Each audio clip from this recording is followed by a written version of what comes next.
there were a lot of significant developments at WWE Money in the Bank in Toronto. And yes, if you've watched the videos before, you know this isn't my normal setup. I mentioned to you guys in a community post that I'm traveling, and so I was way behind actually watching the show. I managed to avoid the spoilers and just finally able to catch up and check things out. And yes, there was a lot to talk about coming out of this. We'll have our normal videos talking about some of these things individually coming out soon. But for now, we're going to kind of do a reaction to everything and what we saw at Money in the Bank. But I think for starters, I'm not going to go in any kind of the same order maybe that things went in, but I'm going to give you my biggest takeaways. Of course, we start, I think, with the one thing we did not know was actually going to happen at Money in the Bank, and that was the John Cena retirement announcement. Like, the farewell tour is on starting in January, it seems. And so we now know we're going to be building up what John Cena said afterwards. If you watch the press conference after the show, he didn't, my thought was, as watching it, I'm thinking, okay, is he saying that WrestleMania 41 is going to be his last match? But the way he phrased it made it very clear this thing was going to continue on. He came out with the shirt, the farewell tour, and all that. So it sounds like they're going to try to, and what Cena said in the post-show press conference, they're going to try to make this a January to December thing. So he's going to use 2025 as his retirement year.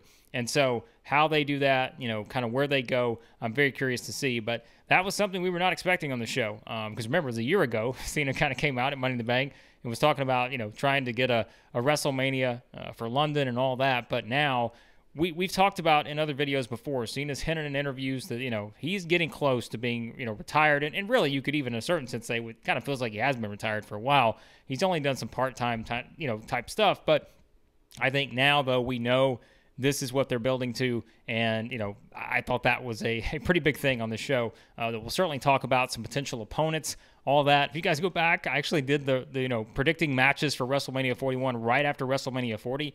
I think I picked Drew McIntyre as Cena's opponent at WrestleMania 41. I don't know if that's going to happen, but that was something that we did look at and say, hey, Drew McIntyre trolling Cena, trying to be the one to finish his career and all that, but I don't think it's going to play out given the time frame. But we will look at some potential opponents for John Cena if he's working as many dates as he seems to be working, all of next year maybe. So we'll talk about that.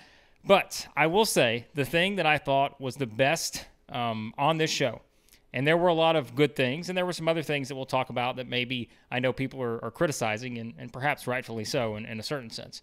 But the women's Money in the Bank ladder match, I thought was fantastic. And I even wrote in my notes, I'm looking at my notes here, I said I think it's one of the best ladder matches I've seen in a long time. Because it was all action. Yes, you had people, you couldn't have 6 people going at one time. That's always the challenge of these, multi-person ladder matches. You can't have everyone, doing the same spot at the same time. It doesn't work that way. But all the different sort of pairings you had here, all the, spots, right? We call them spots. That's exactly what it is, like the sequences that give you all these huge moves. And yes, there were a couple things in here that did not look great. Zoe Stark in particular, we all know the one, the move where she comes over and basically lands on her neck. That was not good. But it seems, if you go to Twitter, she did kind of, post, I think, a meme saying she's alive. So, seems to be okay. But everything else, this was hard-hitting. You had a lot of big, memorable things, and it all made sense the way they did it. And I thought that was, kind of the biggest takeaway for me was just how much sort of sense that all this made in terms of just tying it all together. You got the final big, moment at the end. And you guys know, I said I picked Tiffany Stratton to win the Money in the Bank for months, and then I went to make my predictions, and I changed it to Chelsea Green because it just felt like it had to be those two, right? If you're playing up the story here, it probably comes down to one of those two. It's Chelsea Green in Canada, or you've got a situation where, you're putting it to where Tiffany Stratton is kind of the person that everybody knows the fans have been getting behind, and she's always felt like the one that was set to win this Money in the Bank briefcase. You get them both at the top of the ladder. Who's going through those tables that were set up on the outside? We always know. Anytime the tables are set up on the outside, somebody's going through those things. And it happened to be Chelsea Green, who took the perfect bump. You think about the visual watching her fly through is just like, oh no. But then you see the way she landed, like it was, I'm not sure, I don't think it felt great, but it was a perfect landing in terms of how she came off of that. And that's the thing about these ladder matches. We always say it.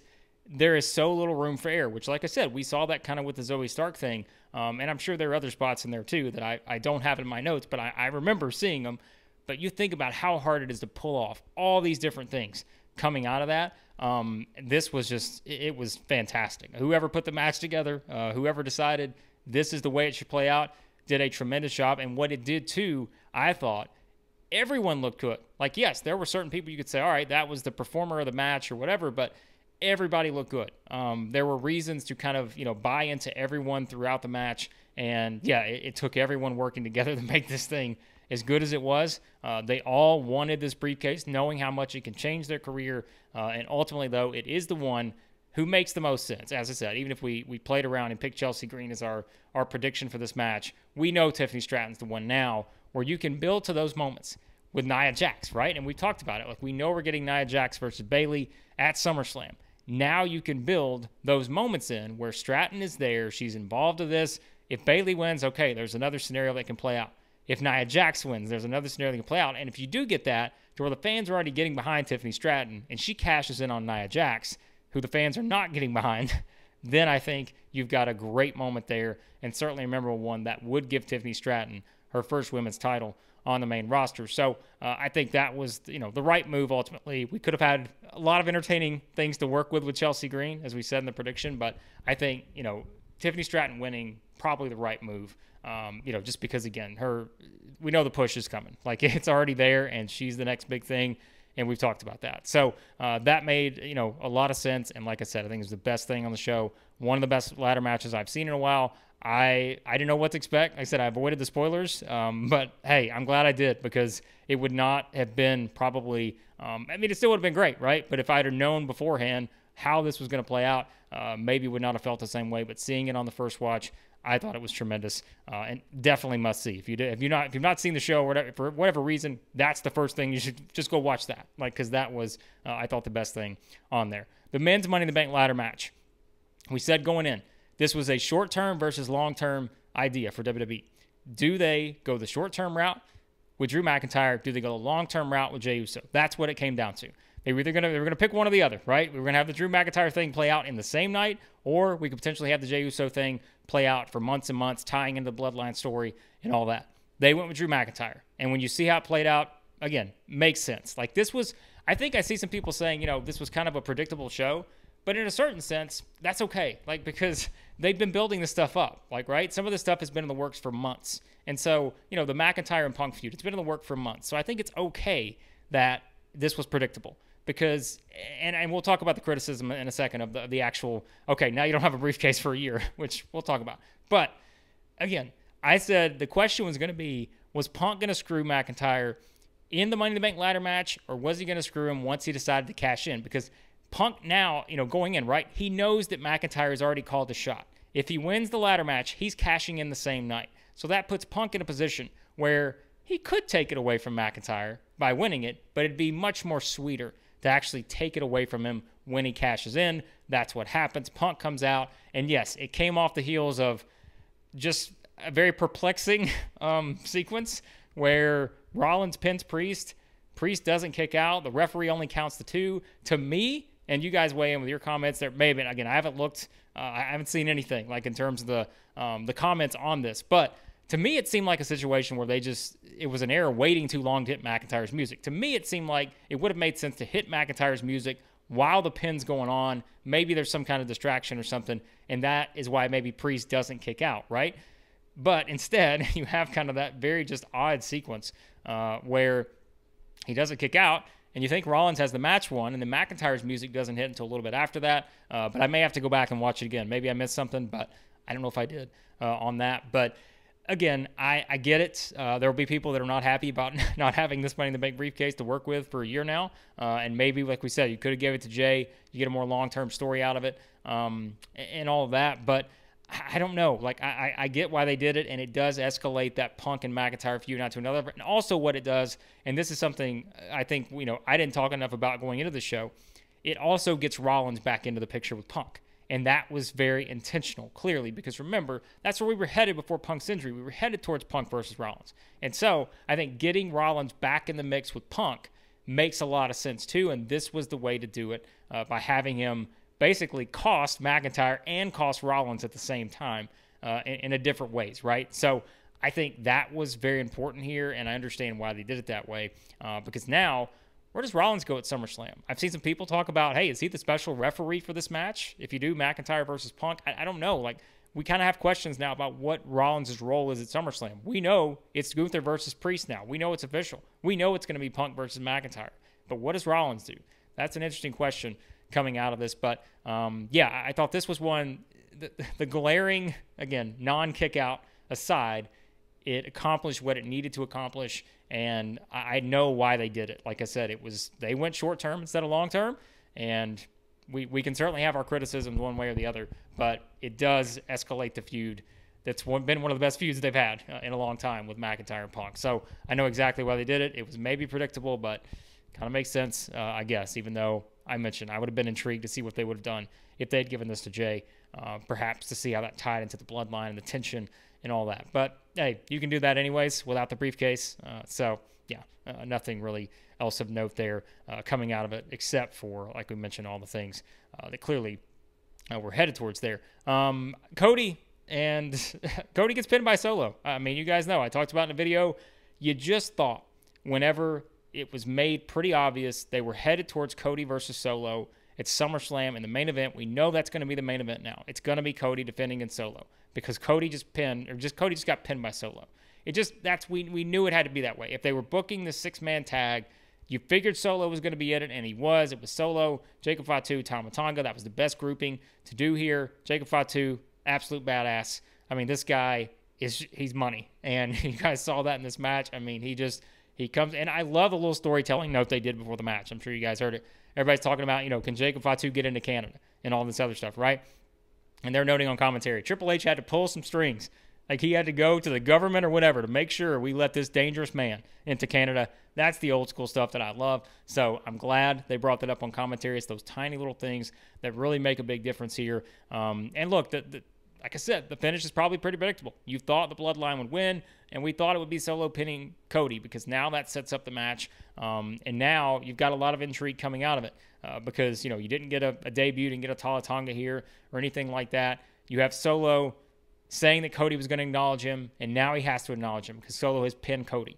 And you've got all the stuff now playing out with Kevin Owens, and I feel like Kevin Owens and Jacob Fatu are definitely heading towards a one-on-one match at some point based on how they did this here. You've got the interesting stuff with Orton. When does he turn on Cody? We feel like that's going to happen, but you just don't know when that's going to happen. And maybe something like this where Cody takes a pinfall loss in a match involving Orton. Maybe that's something Orton can use as fuel in the future. But I think, again, this was it's not going to be the most popular route, but I think this was the right route to go to set up what you want to set up for the SummerSlam main event, which we can all say the SummerSlam main event is going to be Cody versus Solo. We know what the SummerSlam main event is really going to be. It's going to be the return of Roman Reigns. So that's the real main event of SummerSlam. So let's just get that out there now. But this is the way you have to do it to tell the story. And I think it made a lot of sense, even though, like I said, I don't think it'll be the most popular move based on what people think about Solo. But, hey, it is what it is, and I think that this is something that, like we mentioned, was kind of another predictable aspect on this card, but you kind of get why they did it. So yeah, I thought, and look, you knew too, we talked about kind of the way the match order was going to be. We thought if the men's match opened the show, we thought possibly they could do Rollins versus Priest as the main event, but you kind of understand why they didn't, because you really wanted to put Solo in that spot, establish him here, like I said, kind of legitimize the bloodline a little bit more, do the same for Solo, coming off that promo where he's talking about Reigns on SmackDown and all that he did the other night. So, yeah, again, you guys know, everyone has different opinions on Solo, but ultimately I think this was the move they were going to make, and now it sets up the big match at SummerSlam. This is your main event, Cody versus Solo. So, beyond that, you had Sami Zayn and Braun Breaker, right? And this was one I didn't really know exactly what to expect in this one. I thought there was a chance Breaker would win this match, but it is Sami retaining. Pretty good match, I thought, as well. Not surprising when you have these two in there. I mean, Breaker's clearly a future star, but maybe they felt like, there's something else. We're still not there yet with Braun Breaker. We don't give him kind of that defining moment just yet. But, we'll see what's next. I'm not really sure coming out of this that there's as much to note as there was on the other stuff. I thought this was kind of an even split here. I thought there was a 50-50 chance on either side, but it felt like I don't know why. Maybe just thought it was going to be too early for them to take the belt off of Sami, but we'll see kind of maybe what they do next with him and what's next for Breakker, because he has been pushed as this dominant just beast, and he did just get pinned by Sami Zayn. So, you know, I know he's playing up the knee injury too and all that after the dive onto the table. So we'll see kind of what they decide to do here. But Sami is still, you know, the Intercontinental champion, and probably not too surprising on that. You know, again, I think there were a lot of people that maybe wanted to see Breakker win, but like I mentioned, for some reason just felt like WWE's going to keep this thing going with Sami Zayn here for a bit. But like I mentioned, those were the biggest things I thought here on Money in the Bank. I'll have my normal, like I mentioned, reaction videos, kind of looking at some of these different things. We'll talk about some interesting stuff we saw in the Bloodline match, and also some thoughts on the John Cena retirement and all that coming up in separate videos here on the channel. So be sure to like, share, subscribe, all the good stuff. And like I mentioned, if you're watching for the first time, I promise this is not our usual setup, traveling, and just, yeah, this is, we're doing it. We're making do here with this. So check out all the other videos on the channel, all the stuff leading up to Money in the Bank, all of our stuff on the Bloodline and everything. And you guys let me know what you thought about the show. What did you think? What did you think was the best match? What are you kind of most excited about coming out of this? Your expectations for SummerSlam, all that. Always appreciate you guys. Enjoy your feedback as well. So be sure to hit the like button, hit the subscribe button on the way out. And appreciate you guys watching as always. And let me know your thoughts on Money in the Bank.